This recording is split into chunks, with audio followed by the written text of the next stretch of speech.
संसार में जीवन में द्वंद्व भी आएंगे ना, क्योंकि संसार है ही द्वंद्वात्मक। इस द्वंद्वात्मक संसार में रहते हुए भी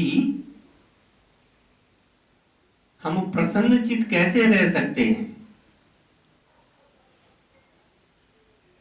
जब हमारा चित्त शांत होगा। कैसी भी परिस्थिति आए, अगर चित्त का संबंध संसार से हो गया तो संसार के घात प्रतिघात उसको सहने पड़ेंगे। इसीलिए कहा है चित्तमेव संसार तथा राग द्वेषो व्यवस्थितो। राग और द्वेष क्या है? यही तो अनुकूलता और प्रतिकूलता है ना। जब अनुकूलता आती है तो राग होता है और प्रतिकूलता आती है तो द्वेष होता है। इसलिए धीर पुरुष वही है जो इन दोनों ही परिस्थितियों में सम रहता है। भगवान ने गीता में इसी को पंडित कहा है।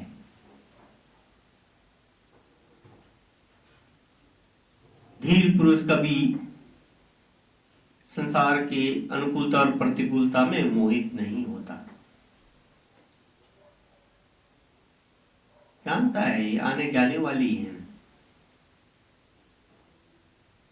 हमेशा एक जैसी परिस्थिति नहीं रहेगी। आज अगर आपके जीवन में दुख है तो कल खुशियां भी आएंगी, क्योंकि दुख हमेशा नहीं रहेगा।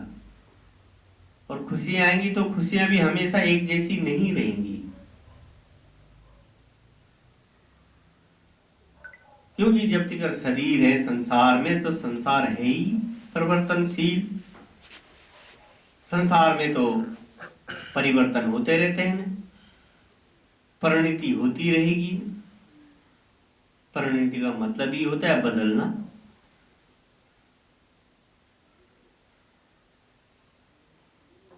इसलिए महापुरुष कहते हैं कि अपने चित्त को शुद्ध रखें, अपने चित्त में संसार के संस्कार ना पड़ने दें,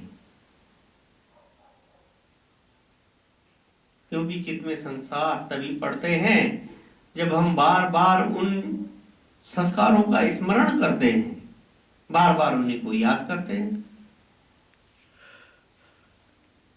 बार बार उनका चिंतन करने से चित्त में उसके संस्कार पड़ जाते हैं, और संस्कार पड़ने से वही फिर हमारे कर्म बनते हैं। और कर्म बनेंगे कर तुम सो भोग तुम, कर्म फल भोगना ही पड़ेगा। और कर्म फल भोगने के लिए ही शरीर मिलता है। सज्जनों याद रखना, कर्म फल भोगने का और कोई माध्यम नहीं है।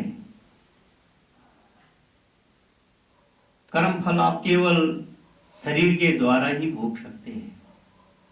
उसी के लिए शरीर मिलते हैं, चाहे वो मनुष्य शरीर मिले, चाहे पशु पक्षी का मिले, कीट पतंग का मिले। हर शरीर में आपको अपने कर्मों का फल भोगना ही पड़ता है। ये नियम है कि कर्म फल भोगने के लिए शरीर ही उपयुक्त है। बिना शरीर के कर्म फल नहीं भोगे जा सकते। इसलिए भगवान कहते हैं कि कर्म करने में सावधान। गीता में भी अर्जुन को कहा भगवान ने, हे अर्जुन कर्म करने में तू स्वतंत्र है, पर उसका जो फल भोगना है उसमें तू परतंत्र है। और मेरे दो तरह के कर्म हैं। हम कहीं पर अच्छा कार्य करते हैं तो बार बार उसका व्याख्यान करते हैं दूसरों के सामने।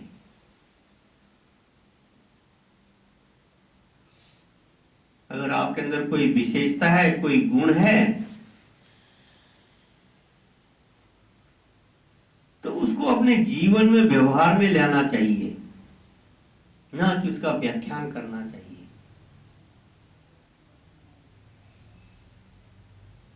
आपके अंदर कोई श्रेष्ठता है, उसे अपने आचरण में लाइए, अपने जीवन में ढालिए। लेकिन हम इसके विपरीत केवल अपने जो अच्छे कर्मों का व्याख्यान करते रहते हैं।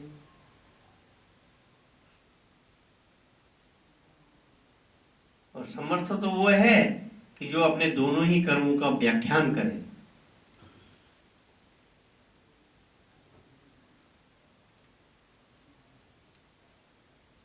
क्योंकि कर्मों का हम जब व्याख्यान करते हैं ना,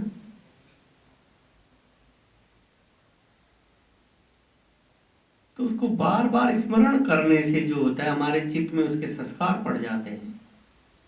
तो वो संस्कार नहीं पड़ने चाहिए ना, वही हानिकारक होते हैं। क्यों? उनसे हमको क्या हानि होती है? हमारे अंदर ईगो आ जाती है, अहंकार, अहंकार की वृद्धि होती है। मैंने ये कार्य किया, इसलिए भगवान ने कहा अर्जुन कर्म करने में स्वतंत्र है, पर फल भोगने में परतंत्र है। जैसे कर्म करेंगे वैसे फल भोगना ही पड़ेगा, दोनों ही कर्मों का, चाहे वो अच्छे हो चाहे खराब हो। अच्छे कर्मों का अच्छा फल, खराब कर्मों का खराब फल। ये नहीं है कि कल जब कर्म फल भोगने की बारी आए तो आप कह दें नहीं जी हमें तो अच्छे कर्मों का फल अच्छा अच्छा दे दीजिए, और जो हमारे खराब कर्म हैं उनको किसी और दूसरे के मत्थे मढ़ दीजिए। ऐसा नहीं होगा, क्योंकि ईश्वर का विधान बना हुआ है, कर तुम सो भोग तुम, जो जैसा करेगा वैसा भोगेगा। इन्हीं शब्दों के साथ में वाणी को विराम। ओम शांति शांति शांति।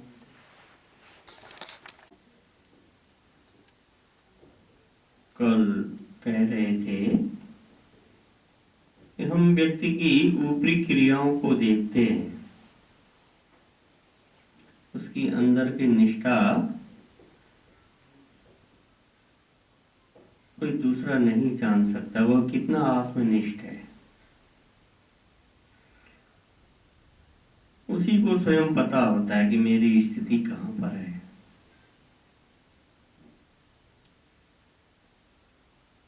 हम लोग संसार में रहते हुए अपने को तो सुधार नहीं पाते और संसार को सुधारने का बीड़ा उठा लेते हैं। जितने भी हमारे महापुरुष हुए, सबने पहले अपने को सुधारा। अपने को सुधारने से मतलब हमारा क्या है? फिर पहले स्वयं आत्मनिष्ठ हुए। हम लोग तो आत्मनिष्ठ हुए नहीं, दूसरों को आत्मनिष्ठ बनाने की चेष्टा करते हैं।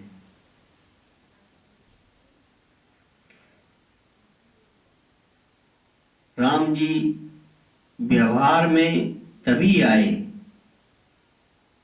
जब वो आत्मनिष्ठ हो गए। राजा जनक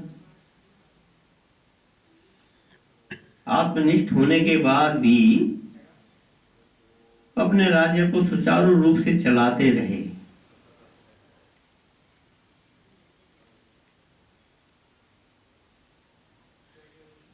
राजा जनक के बारे में तो बहुत सारी बातें हैं, किंवदंतियां प्रचलित हैं।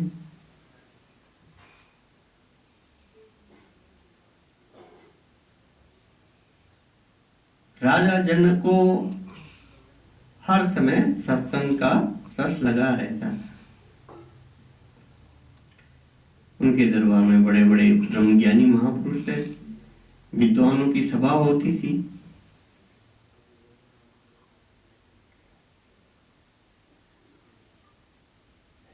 एक बार राजा जनक को सपना हुआ।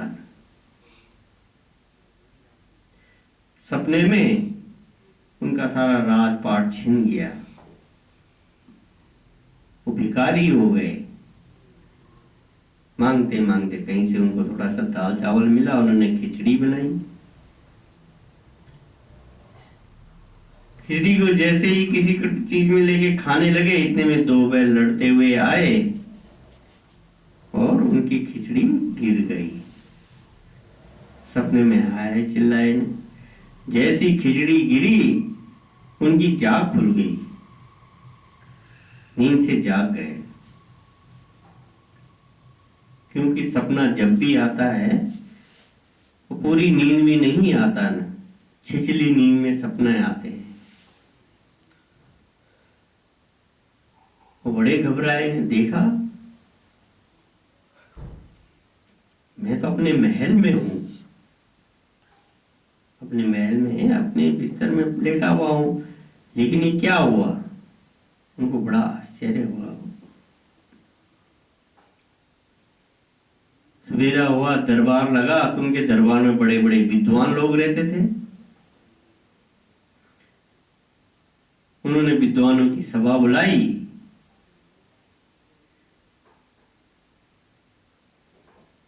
तो उनमें बड़े बड़े विद्वान आकर के बैठे, तो उन्होंने अपना प्रश्न रखा, ये सत्य है या वो सत्य है?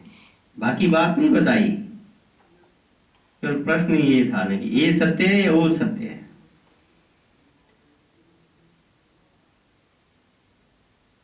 विद्वान लोग आश्चर्य में पड़ गए। इतने में आत्मनिष्ठ महात्मा अष्टावक्र जी महाराज, वो भी उनके दरबार में पहुंच गए। वहां पर जितने भी सभा में विद्वान बैठे हुए थे, उनको देख करके सब उनका परिहास करने लगे, उनकी हंसी उड़ाने लगे।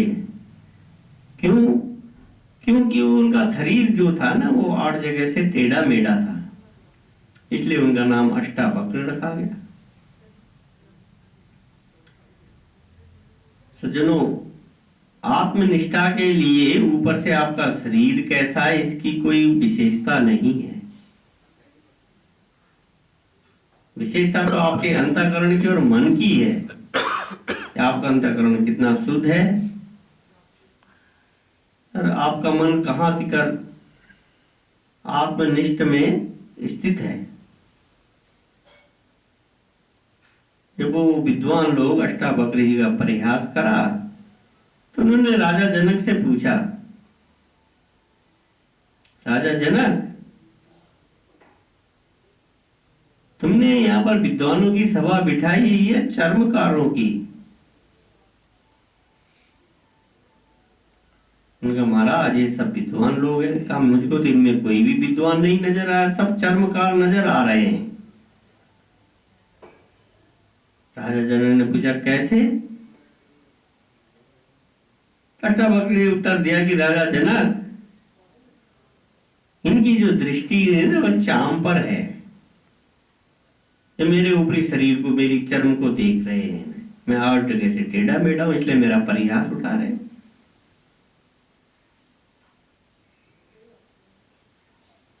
लेकिन इनकी निष्ठा अंदर तो है ही नहीं। क्यों? कि जो आत्मा इनके अंदर है वही मेरे अंदर भी तो है। इनमें और मुझ में क्या फर्क है? शरीर के भेद अलग हैं, शरीर अलग है, लेकिन आत्मा तो एक ही है ना। सब विद्वान शांत हो गए, क्योंकि वो विद्वान थे। सज्जनों, विद्वान और ज्ञानी में बड़ा अंतर होता है।